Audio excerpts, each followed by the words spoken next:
어머니 노망 나셨어요? 이건 제 레시피라고요. 내가 너를 어떻게 키웠는데? 아들은 제 인생이 담긴 비법 레시피를 훔쳐 대박집 사장이 되었습니다.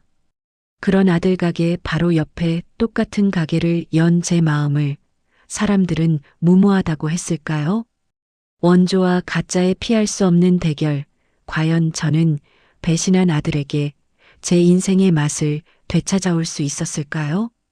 곧 시작될 이야기에 온전히 집중하실 수 있도록 구독과 좋아요, 알림 설정은 미리 눌러주시면 감사하겠습니다. 잔칫날의 공기는 유독 시리고 날카로웠습니다. 수님은 평소 아껴두었던 이제는 소매 끝이 해져버린 갈색 코트깃을 여미며 진호푸드 본점 앞에 섰습니다. 30년 전 남편을 여의고 젖먹이 진호를 업은 채 시장 바닥에서 소머리를 삶던 시절부터 꿈꿔온 순간이었습니다.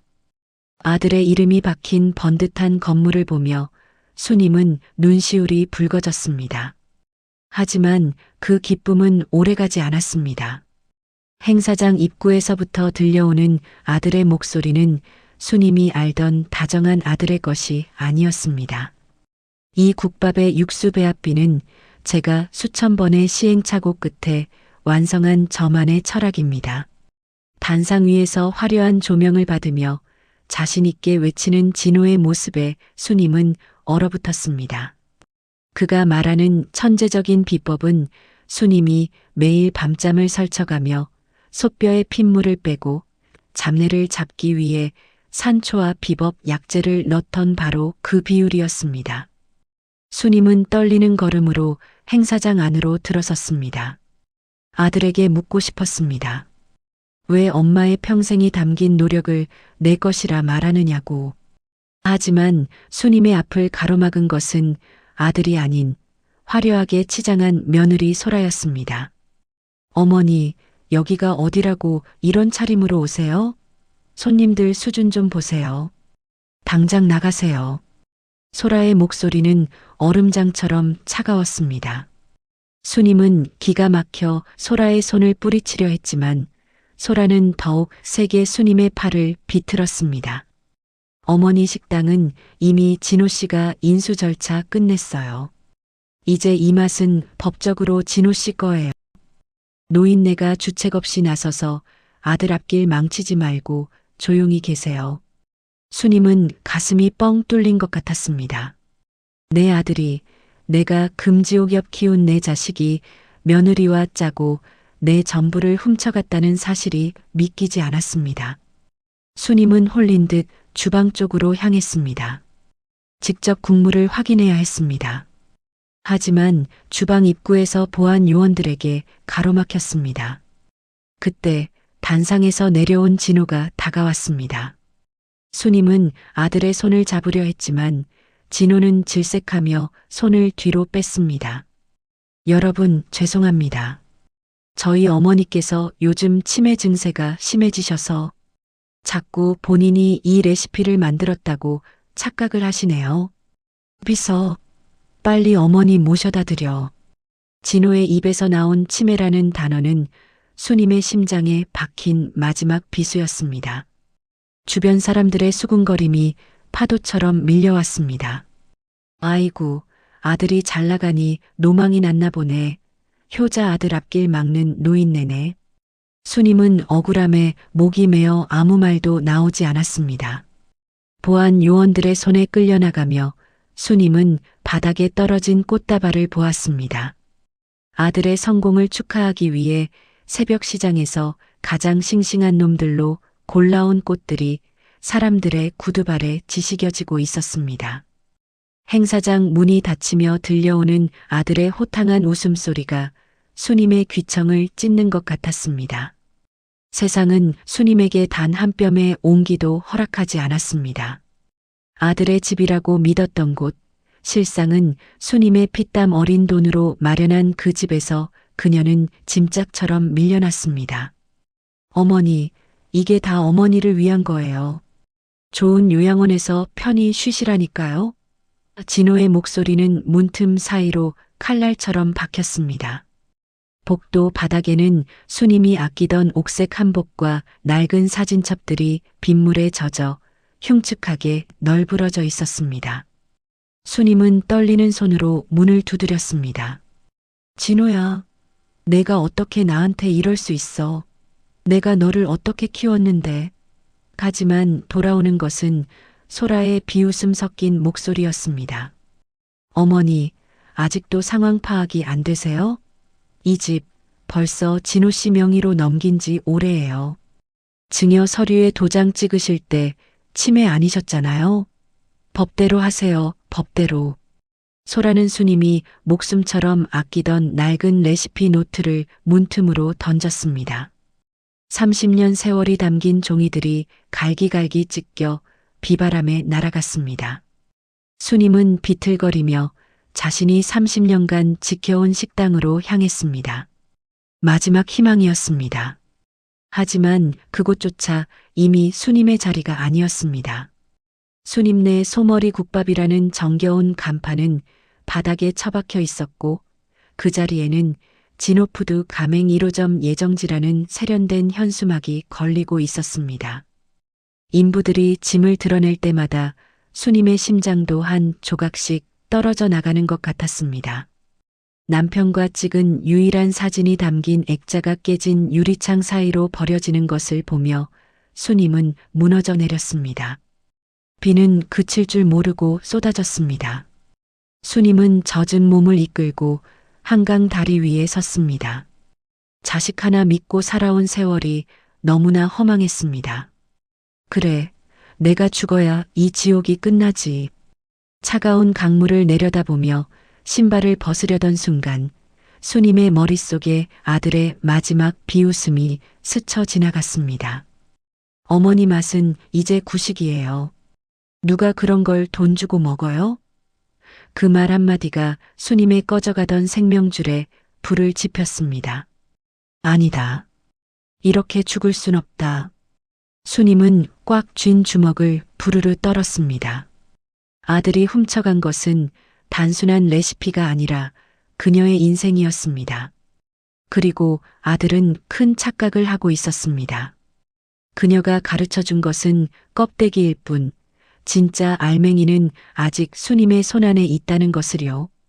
진호야, 내가 내 맛을 구식이라고 했느냐? 오냐, 그 구식 맛에 내 놈이 어떻게 무너지는지 똑똑히 보여주마. 수님은 젖은 신발을 다시 신었습니다. 그녀의 눈에는 눈물 대신 도끼 서린 불꽃이 타오르고 있었습니다. 수님 애미 정말 괜찮겠나? 자식놈이랑 담벼락 하나 두고 싸우겠다는 게. 최 노인이 걱정스러운 듯 물었습니다. 수님은 먼지투성이가 된 앞치마를 질끈 묶으며 대답했습니다. 어르신, 저놈이 훔쳐간 게 제 평생입니다. 뺏긴 건 직접 찾아와야지요. 최 노인은 허허 웃으며 창고 열쇠를 건넸습니다. 아들 진호의 번듯한 3층 건물 바로 옆 불과 1m 거리에 붙어 있는 낡은 단층 창고. 그것이 수님의 새로운 전쟁터였습니다. 수님은 시장 바닥을 돌며 버려진 탁자를 닦고 고물상에서 구멍난 솥을 사다 떼었습니다. 매일 아침 아들의 매장에는 화려한 화환이 배달되고 고급 외제차들이 줄을 지어 들어왔습니다. 진호는 가끔 창고 앞을 지나며 코웃음을 쳤습니다. 어머니, 여기서 죽치고 앉아 계시면 제가 부끄러워요. 돈 필요하세요? 그냥 용돈 드릴 테니까 요양원 가시라니까요. 진호의 조롱은 이제 수님에게 아무런 상처도 주지 못했습니다. 오히려 그녀의 장작불을 더 세게 지필 뿐이었습니다. 며느리 소라의 방에는 더 교활했습니다. 여러분, 저 할머니 조심하세요. 정신이 좀 나가셔서 음식에 뭘 넣을지 몰라요. 주변 상가 사람들에게 은밀히 소문을 퍼뜨렸습니다. 덕분에 수님의 창고 앞을 지나가는 사람들은 코를 막거나 눈살을 찌푸리며 멀리 돌아갔습니다. 하지만 수님은 흔들리지 않았습니다. 그녀는 알고 있었습니다. 소문은 바람에 날아가지만 맛은 혀끝에 박히는 법이라는 것을요. 드디어 개업날 아침, 수님은 직접 붓글씨로 쓴 수님네 진짜 원조라는 투박한 나무 간판을 걸었습니다. 아들의 세련된 LED 간판에 비하면 초라하기 짝이 없었지만 그 무게감만큼은 비교할 수 없었습니다. 수님은 가마솥 뚜껑을 열었습니다. 3일 밤낮을 잠도 자지 않고 고아낸 진한 육수향이 창고 밖으로 퍼져나가기 시작했습니다. 그 향기는 기묘했습니다.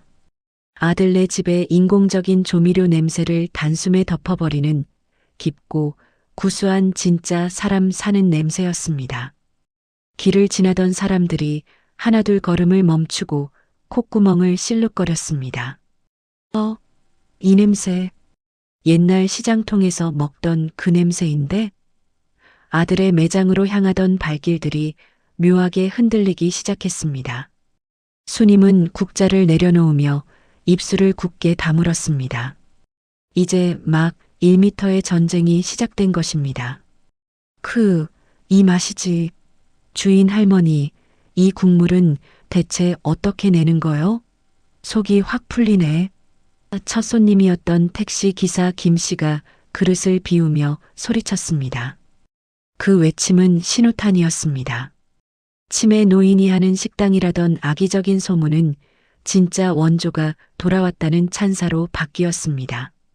수님의 시평 남짓한 창고는 몰려드는 사람들로 발 디딜 틈이 없었습니다. 반면 1미터 옆 아들의 거대한 매장은 파리만 날리고 있었습니다. 진호는 미칠 지경이었습니다. 똑같이 하라고 했잖아. 내가 준 레시피대로 하는데 왜 맛이 다르다는 거야. 주방장들의 멱살을 잡고 흔들었지만 소용없었습니다. 사실 진호가 훔쳐간 레시피는 수님이 미리 손을 써둔 미완성이었습니다. 일정 기간이 지나면 육수의 풍미가 급격히 떨어지는 성질을 가진 약재 배합이었죠. 진호의 국밥은 갈수록 텁텁하고 느끼해졌지만 수님의 국밥은 날이 갈수록 깊은 맛을 더해갔습니다. 다급해진 소라는 치졸한 수법을 동원했습니다. 구청 위생과에 하루가 멀다 하고 허위 신고를 넣었습니다. 저기 쥐가 나와요. 상한 고기를 써요. 공무원들이 들이닥칠 때마다 수님은 묵묵히 주방을 열어주었습니다. 30년 넘게 몸에 밴 청결함은 결벽증에 가까웠습니다. 반짝이는 속과 깨끗한 식재료를 본 공무원들은 고개를 저었습니다. 아니, 이렇게 깨끗한 주방은 처음 봅니다. 오히려 그들은 나가는 길에 국밥 한 그릇씩을 뚝딱 비우고는 엄지를 치켜 세웠습니다. 진호의 제국은 밑바닥부터 균열이 가기 시작했습니다. 이게 무슨 10,000원짜리 국밥이야? 맹물에 조미료 탄 맛이잖아. 홀에서는 손님들의 항의가 빗발쳤습니다. 환불 요구에 영업 방해라며 맞서던 소라는 손님과 머리채를 잡고 싸우는 추태까지 부렸습니다. 그 광경을 건너편에서 지켜보던 수님은 씁쓸한 미소를 지었습니다. 진호야, 음식은 머리로 만드는 게 아니라 마음으로 지키는 거란다. 수님은 속으로 움츠렸습니다. 아들은 여전히 깨닫지 못하고 있었습니다. 자신이 잃어버린 것이 단지 손님뿐만이 아니라는 사실을요. 수님은 다시 솥 앞으로 다가갔습니다. 이제 아들을 완벽하게 무너뜨릴 마지막 한 방울의 준비가 끝났기 때문입니다. 진호의 제국은 안에서부터 썩어가고 있었습니다. 전국에서 올라온 가맹점주들이 본사 로비를 점거하고 맛이 변했다. 손님이 다 끊겼다며 소리를 질러댔지만 진호에게는 그들을 달랠 재간이 없었습니다. 그가 가진 레시피는 어머니의 손맛을 흉내낸 껍데기에 불과했으니까요. 결국 진호는 넘지 말아야 할 선을 넘었습니다. 사람을 시켜 어머니의 낡은 창고 주방 구석구석에 초소형 몰래카메라를 설치한 것입니다. 어디 보자. 노인네가 대체 뭘 넣길래 사람들이 저렇게 줄을 서는 거야? 진호는 모니터 화면 속 수님의 일거수일투족을 감시했습니다. 화면 속 수님은 평소처럼 묵묵히 고기를 삶고 기름을 걷어내고 있었습니다. 그러다 문득 수님이 품 안에서 작은 파란색 병 하나를 꺼내 들었습니다. 그녀는 주변을 살피는 척하더니 아주 조심스럽게 그 병 안에 액체를 가마솥에 부었습니다. 진호의 눈이 번뜩였습니다. 저거다. 저게 진짜 비법이었어. 며느리 소라는 즉각 움직였습니다. 수님의 주방에서 일을 도와주던 가난한 대학생 아르바이트생에게 접근해 두툼한 돈 봉투를 건넸습니다. 그 파란 병 있죠? 그거 하나만 바꿔치기해서 가져와요. 그럼 이 돈의 10배를 더 줄게. 탐욕은 전염되는 법입니다. 결국 그 파란 병은 그날 밤 진호의 손에 들어왔습니다. 진호는 승전보라도 올린 듯 환호했습니다. 이제 끝났어. 이 소스 하나면 전국을 다시 삼킬 수 있다고. 진호는 성급했습니다. 성분 분석을 할 시간조차 아깝다며 당장 본점 가마솥에 그 액체를 쏟아부었습니다. 신기하게도 국물 맛이 순식간에 진해지고 감칠맛이 폭발했습니다. 진호는 전국의 가맹점에 이 소스를 특급 비법이라 명명하며 비싼 값에 강매하기 시작했습니다. 하지만 그는 알지 못했습니다. 어머니가 카메라 앞에서 보여준 그 정교한 연기가 사실은 탐욕의 눈먼 자를 처단하기 위한 미끼였다는 사실을요. 수님은 창고 앞 낡은 의자에 앉아 아들의 매장 옥상에서 뿜어져 나오는 하얀 연기를 지켜보았습니다. 그 연기 속에는 곧 닥쳐올 파멸의 냄새가 섞여 있었습니다. 수님이 흘린 파란 병의 액체는 일종의 산성 촉매제였습니다. 처음에는 맛을 끌어올리지만 시간이 흘러 열을 가할수록 고기의 단백질을 억지로 삭혀버려 결국 걸레보다 못한 식감과 고약한 뒷맛을 남기게 됩니다. 진호야, 공짜 점심은 없는 법이란다. 남의 것을 훔쳤으면 그 대가도 내가 온전히 치러야지. 수님은 조용히 눈을 감았습니다. 재앙은 예고 없이 그러나 확실하게 찾아왔습니다. 진호가 비법 소스라며 배포한 액체는 가마솥 안에서 괴물로 변했습니다. 고기는 형체를 알아볼 수 없이 문드러졌고 국물에서는 썩은 하수구 냄새가 진동했습니다. 그 음식을 먹은 손님 수백 명이 응급실로 실려갔다는 뉴스가 속보로 타전되었습니다. 분노한 가맹점주들과 피해자, 가족들이 진호푸드 본점으로 몰려들었습니다. 유리창이 깨지고 집기가 박살나는 아수라장 속에서 진호는 비겁하게 뒷문으로 빠져나갔습니다. 그가 발을 헛디디며 찾아간 곳은 아이러니하게도 자신이 그토록 멸시했던 어머니의 낡은 창고였습니다. 어머니, 제발 살려주세요. 저 사람들 좀 막아주세요. 진호는 수님의 바짓가랑이를 잡고 늘어졌습니다. 하지만 수님의 눈빛은 그 어느 때보다 차가웠습니다. 내 집에서 나가라. 너는 내 아들도 뭣도 아니다. 수님이 진호의 손을 뿌리치는 순간 열린 문틈으로 수십 대의 카메라 플래시가 터졌습니다. 막다른 골목에 몰린 쥐는 고양이를 무는 법입니다. 진호는 그 상황에서도 악마 같은 본성을 드러냈습니다. 여러분, 속지 마세요. 저 노인네가 제 레시피를 시기해서 몰래 우리 공장에 독극물을 넣은 겁니다. 우리 어머니는 치매예요. 제정신이 아니라고요. 카메라를 향해 울부짖는 진호의 모습은 인간의 탈을 쓴 짐승과 다를 바 없었습니다. 현장에 있던 유튜버들의 라이브 방송 시청자 수가 수십만 명을 돌파하며 채팅창은 수님에 대한 비난과 욕설로 도배되기 시작했습니다. 그때였습니다. 구경꾼들 사이를 헤치고 최 노인이 커다란 USB 하나를 치켜들며 나타났습니다. 이 천하의 불효자 놈아, 내 놈이 우리 수님 애미 주방에 구멍 뚫고 훔쳐보던 거 내가 다 찍어놨다. 최 노인이 가져온 영상에는 진호가 몰래 카메라를 설치하는 장면, 소라가 아르바이트생에게 돈을 주며 파란 병을 훔치라고 지시하는 장면이 고스란히 담겨 있었습니다. 현장은 순식간에 정적에 휩싸였습니다. 반전은 여기서 끝이 아니었습니다. 어머니, 죄송합니다. 소라에게 매수되었던 아르바이트생이 나타나 진호가 건넸던 돈 봉투와 가짜 소스 교체 지시를 자백했습니다. 진호의 얼굴은 순식간에 흑빛으로 변했습니다. 같은 시각 공항에서는 거액의 회사 자금을 빼돌려 도망치려던 며느리 소라가 잠복 중이던 형사들에게 검거되었습니다. 이거 놓으라고. 내가 뭘 잘못했다고.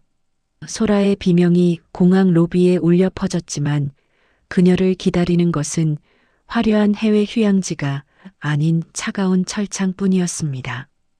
화려했던 제국은 먼지처럼 사라졌습니다.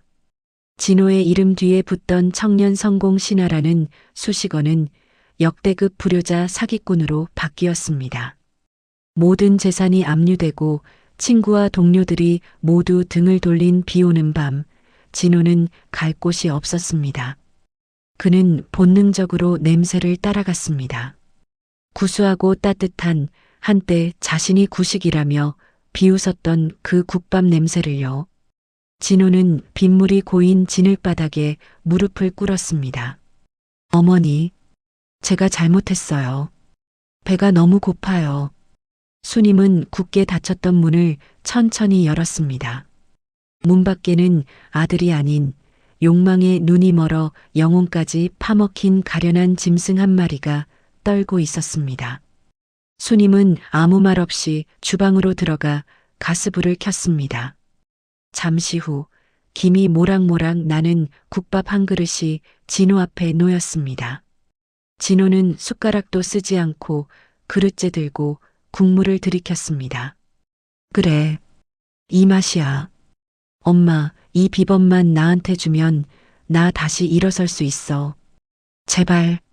진호는 여전히 정신을 차리지 못하고 있었습니다. 그 지옥 같은 상황에서도 비법을 운운하는 아들을 보며 수님은 깊은 한숨을 내쉬었습니다. 진호야, 내가 훔쳐간 파란 병.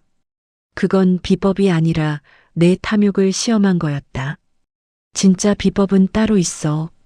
진호의 눈이 다시 희망으로 번뜩였습니다. 수님은 나직한 목소리로 이어갔습니다. 비법은 시간이다.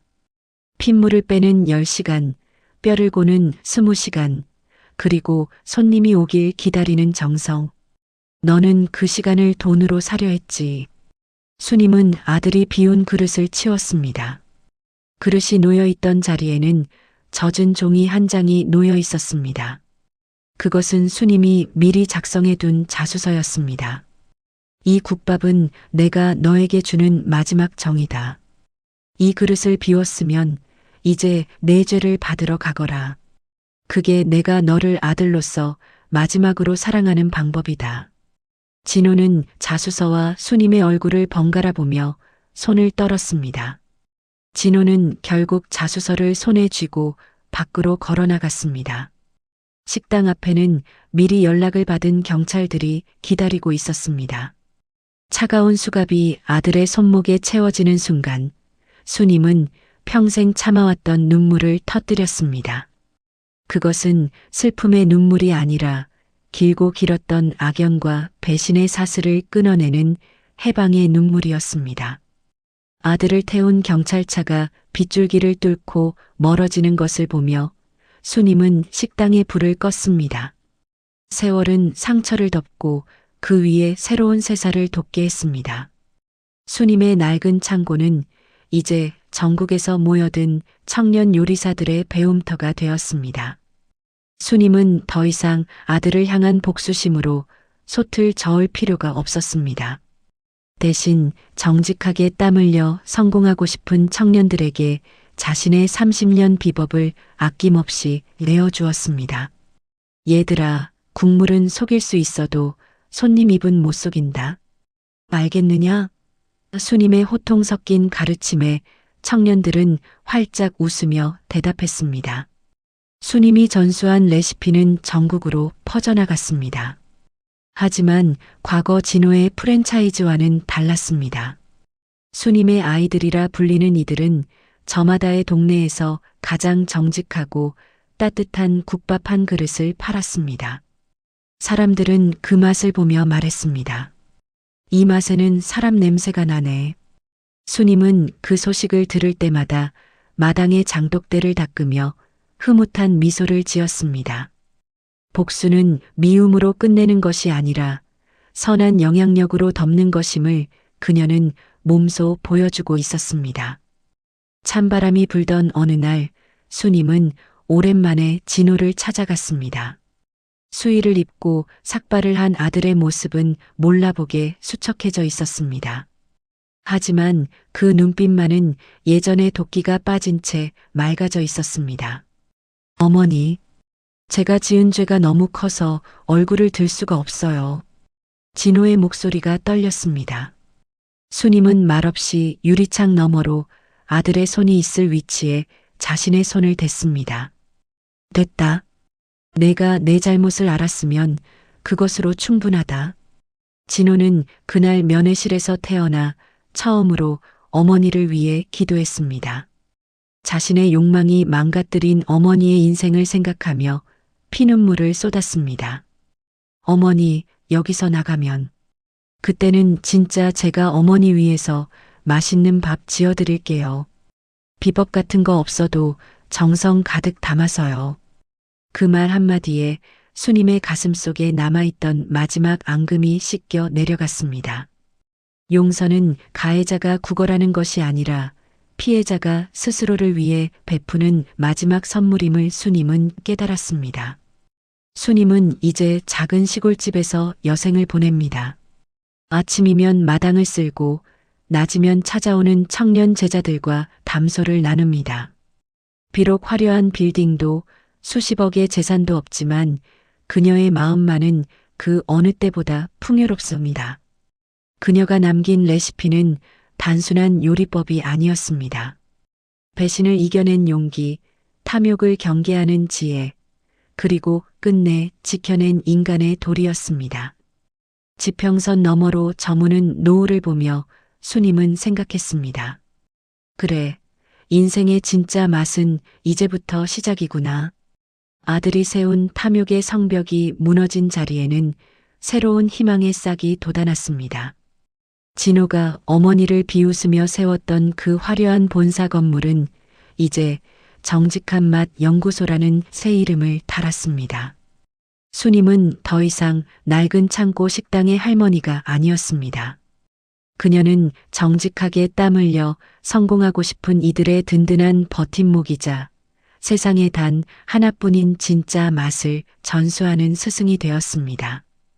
어머니, 이번에 저희가 법원에서 상표권이랑 특허 다 찾아왔습니다. 김 변호사의 말에 수님은 30년 묵은 체증이 내려가는 것 같았습니다.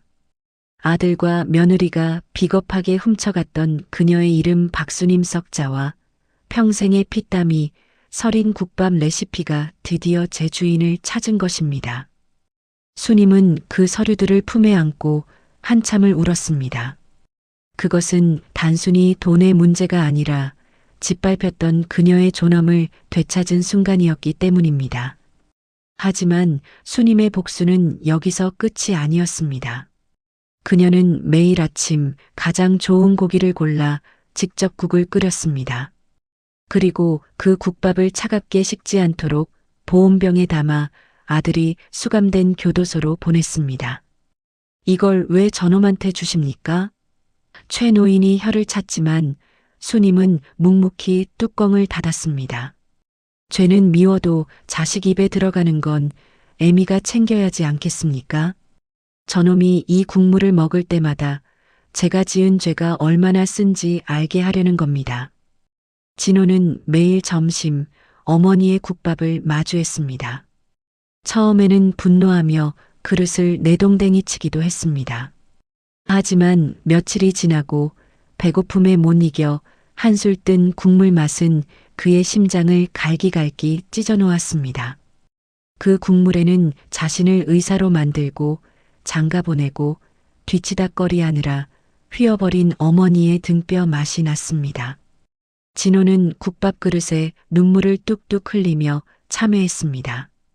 반면 소라는 여전히 감옥 안에서 명품 가방 타령을 하며 교도관들과 싸우는 추태를 부리다 징벌방에 갇히는 신세가 되었습니다.